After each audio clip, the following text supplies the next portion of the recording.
Unleashing the Wild Witch, Chapter 5, Jane. I walked down the sidewalk toward a market that was held every Wednesday. I needed some groceries and Larry had asked me to pick up some tablecloth for the bar. The city of Esholm called itself progressive. I huffed, progressive my arse. The city council often boasted about the cleanliness and safety of their city, but as it turned out, there was a shadow side to that story. I had seen how people deemed unworthy were dealt with. Sick, poor, and otherwise unsightly people like cursed ones were deported to God knows where, and they didn't come back. It brought shivers down my spine to think that that was probably my fate if someone discovered my secret. As if life wasn't dangerous enough with all the normal things that could go wrong. Thieves, for example, and puffed up men that preyed on women. I shuddered, and my thoughts involuntarily went to the werewolf that attacked me and Mason. I somehow felt guilty that I had brought Mason's life in danger. The werewolf had wanted revenge for being interrupted while he molested me. When I heard the growls and fighting sounds, I acted on instinct, and luckily I was able to create a diversion. However, now I had this perpetual feeling of pending danger, and every alley looked like a trap. Great.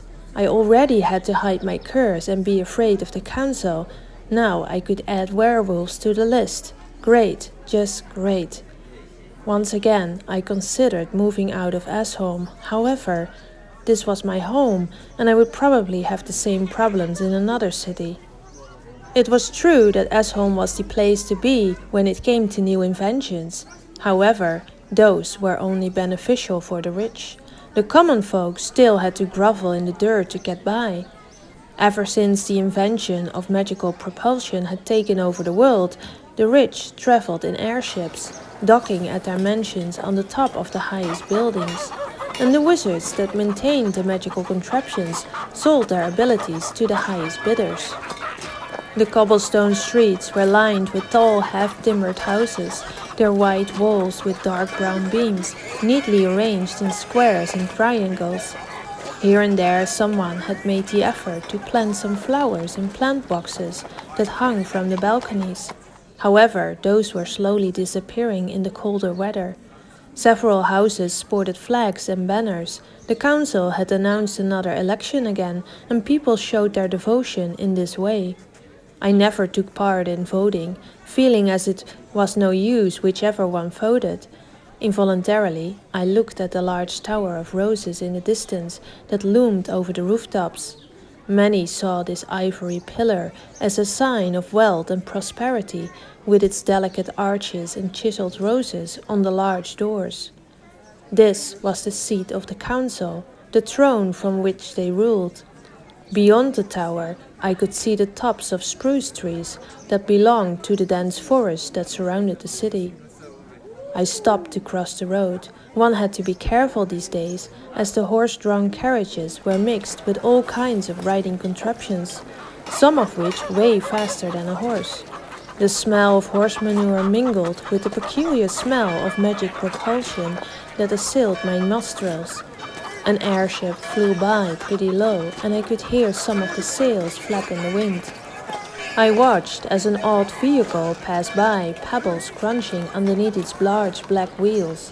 It made a strange whirring sound, and I could see a gentleman with a tall hat behind the steering wheel and a pair of goggles on his nose.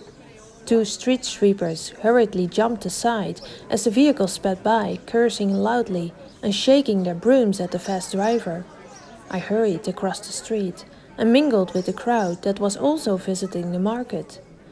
Let's see, the first thing on my list was bread. The bakery stall should be nearby, if I remember correctly. Searching the colorful stands for one that sold bread, I inhaled deeply. I love going to the market. The smell of herbs and spices, fried fish, and roasted nuts filled me with contentment. The vendors shouted to attract buyers to their goods. The bustling atmosphere temporarily erased my worries and filled me with joy. All kinds of wares were being sold here: food, clothes, tools, and even gadgets. I knew most of the stalls here as I returned every week, but sometimes there were new vendors with exotic goods that I liked to check out. A couple of stands ahead, I saw colorful scarves flow in the wind. Scarves with frays and frills in every color imaginable. I particularly liked a green one adorned with a golden embroidery. Yearning, I walked past the scarves and to the bakery stall. The smell of warm bread and cherry pie wafted my way. I let my eyes glide over the assortment of baked goods, croissants, pies, and the cakes set next to different kinds of bread. There was so much choice, it kind of overwhelmed me. "Jane," the baker's wife said with a warm smile, "nice to see you again." I beamed at her. She was always so nice to me. "Hey Anita, how is it going?" Maybe I should make some more effort into our friendship, I thought. Not bad, we get by." The smile she gave me was enough to light up my day. I had known her for a long time, and it always amazed me how positive she was. "Anita, do you still have that delicious pine nut bread? I want 2 loaves, please." Anita nodded and reached for the bread. "Yes, of course, it's one of our specialties." I watched her take 2 of the still warm loaves as she shoved them into a paper bag. Suddenly, she nodded towards someone behind me. A strange warm tingle went up my spine, and somehow I knew exactly who it was. "Mason!" Anita exclaimed. "What a delight to see you again!" It took me a moment before I got the courage to turn around. Smoky wood and cinnamon pleasantly invaded my senses. Behind me was indeed Mason, the mysterious stranger. Now that he was standing right next to me in broad daylight, I could see how tall he actually was. I felt a blush creep up my cheeks as I stared at his broad shoulders. A smirk appeared on his face, and his sparkling eyes peered into mine. Worried, I took him in, but I saw no evidence of damage from the fight with the werewolf. On the contrary, he seemed to be in excellent health. Strange. I could have sworn that he would at least have some bruises on his neck. Maybe he had concealed them? Some of the wealthier members of society had access to pretty good concealers. Still, I found his vitality odd, almost as if nothing had happened. "Hello, Jane." He spoke my name in a hushed manner, sending fiery shivers through my spine. Boy, this was embarrassing. Finally, my tongue got unstuck and I muttered a meek hello. His violet eyes met my gaze, and his playful expression turned into one of warmth and heartfelt concern. "How are you doing today, Jane?" There was genuine concern in his voice, and I felt myself wanting to know more about him. Mesmerized, I watched him place an elegant hand on my shoulder. "Jane?" Anita's voice snapped me out of my thoughts. Apparently, I hadn't noticed she was handing the bread to me. I took the brown paper bags from her and handed over the money. "Thank you, Anita." Anita looked at me and Mason with a knowing smile on her face, giving me an encouraging nod towards Mason to secretly hint me in the right direction. I rolled my eyes at her, but couldn't help a goofy smile forming on my face. Mason acted as if he'd seen nothing of the interaction. However, his mischievous eyes gave him away. "May I kindly invite you for a walk, my lady?" he asked, making a small bow and offering his hand to me. For a moment, I had doubts about going with him. The werewolf attack was still fresh on my mind. One could never be too careful. However, Mason had saved me, and he seemed very polite. And Anita seemed to know him and approve of him. "Oh, what the heck," I told myself. "Let's enjoy my life for once, okay?" Mason seemed to let out a relieved sigh as soon as I put my hand into his. His bigger hand enveloped mine. Saying goodbye to Anita, we made our way out of the market square, Mason leading me across the street. I wondered where we were heading. As I stealed a glance at him, he gave me a dazzling smile. "Come, follow me. I think you are going to like this," he said mysteriously, his voice resonating in my chest. None the wiser, but very curious, I decided to let him lead me to this mysterious place.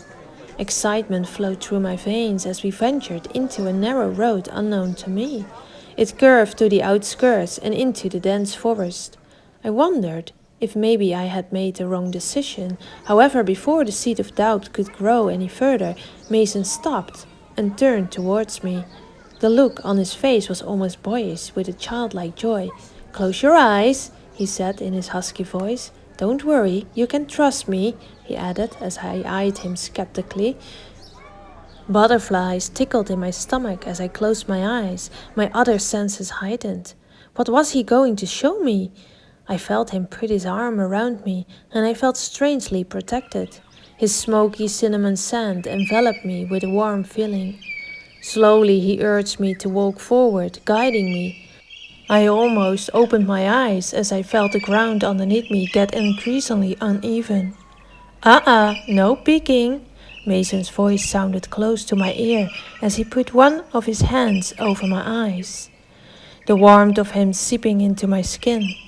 The ground felt like covered in something soft now, and several times branches or leaves flicked against my legs. Suddenly, we stopped, and Mason removed his hand from my eyes. "You can open them now." I opened my eyes, and a gasp escaped my mouth. We were standing in the most beautiful open spot in the forest.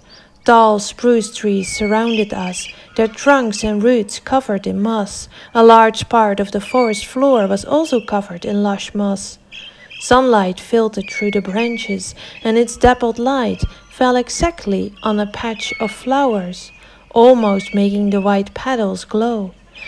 "Oh my God, this is beautiful! Are those spice bells?" My hands involuntarily went to my face, cupping my cheeks in awe. I made my way to the small white flowers. This was incredible! These were indeed spice bells, the almost extinct flower with magical properties, and growing so close to the city. I turned around to Mason, who was looking intently at me, smiling from ear to ear. "Do you like it?" "Do I like it? I love it! How did you find this place?" Suddenly aware of my over-enthusiasm, I turned my eyes down, a flush creeping on my cheeks. Mason sat down on a tree stump and grinned at me. "I found this place when I was still a boy. I have kept it secret to protect it from greedy hands." This man kept getting more mysterious by the minute. How did he know the value of spice bells? Only a scholar or one trained in magic could know that. My thoughts went back to him sending away the werewolf. Perhaps he was a wizard? I watched him for a moment. His slightly tousled silver hair draped over the shoulders of his dark blue waistcoat. He was certainly odd-looking, but not particularly wizard-like. "Come, have a seat." His voice snapped me out of my thoughts as he patted the stump next to him. It was broad enough for two people to sit on. However, I would have to sit very close to him. I nervously giggled as he watched me intently. After hesitating for a bit, I mustered the courage to sit beside him. My shoulder awkwardly touched his arm, his warmth seeping into me. I felt my belly clenching as my thoughts jumbled through my head. My feelings were making me utterly confused, so much so I had difficulty breathing. I meant it when I said you can trust me. He looked at me from under his lashes, his face serious. "I would never do anything to hurt you." I considered his words for a moment. He seemed sincere. "Something about your energy tells me you are a witch, or maybe you have some innate abilities?" His voice was calming and soothing even. However, it irked me somewhat that he pried for answers. "I attended the Esholm School of Magic for a while. However, I quit. I really don't want to talk about it if you don't mind." I couldn't help that my voice was somewhat standoffish. After that, we sat in silence for a while, listening to the wind rustling through the spruce trees and the birds singing. He didn't seem bothered by my answer. However, he was deeply in thought. I glanced at his face, but it didn't reveal anything. Just as I wondered if I might have ruined some of the friendship between us, he stirred and put his arm around me, pulling me close to him.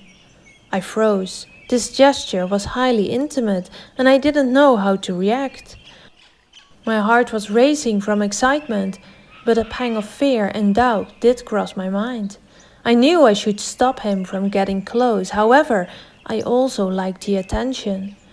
Oh, if only I didn't have this curse. I longed so much to let him into my life. My troubles must have shown on my face, for he reached out with his other hand and lifted my chin so I looked him in the eye. I guess my heart stopped entirely at that moment because my eyes were glued to his. I know something is troubling you, and I want you to know that whenever you decide to trust me, I will be here for you. He rubbed his thumb against my cheek, making a hot sensation rush through my body. For a moment, I thought he might kiss me. However, he just held my gaze with his violet eyes. You can share this burden with me. My heart skipped a beat, and genuine appreciation for his words lightened my soul. Thank you, I said softly, and I meant it. So, what were you doing in that alley yesterday? I watched his face with curiosity as he waited a moment before he answered. I was on my way back home from the station. It probably would have been better if I had chosen the main road, he chuckled. What had he been doing at the station? But he was right. That particular alley was the one I always avoided because it was notorious. Yeah, you chose the most dangerous alley in the neighborhood. You are certainly not from that side of the city, are you? The train station bordered the poorer side of the city. Most passengers took the main road straight into the merchant's quarter from the station. Mason grinned and a blush appeared on his cheeks. Yes, well, someone has to go sightseeing in that part of the city, right? And no, I do not come here very often. However, when my job dictates me to go to the station, I like to take a shortcut. Now my curiosity got the better of me. What job do you do? Mason seemed to contemplate what to answer to that. I am an investigator of some sort, he said vaguely, and I got a distinct feeling he wasn't telling me the whole truth. An investigator? Like an agent of the tower? A shiver ran down my back. Perhaps I should be careful what I say around him. I scraped my throat. I should be going now. It was nice of you to show me this awesome place. And with that, the spell was broken. We stood, both deeply in thought. The entire way back to the market, we didn't speak. However, I felt like something had grown between us, despite the lack of trust we obviously both felt, a bond deeper and stronger than just friendship. The warm butterflies in my belly didn't care at all about my suspicions and wouldn't stop fluttering, keeping me company through the night and in my dreams.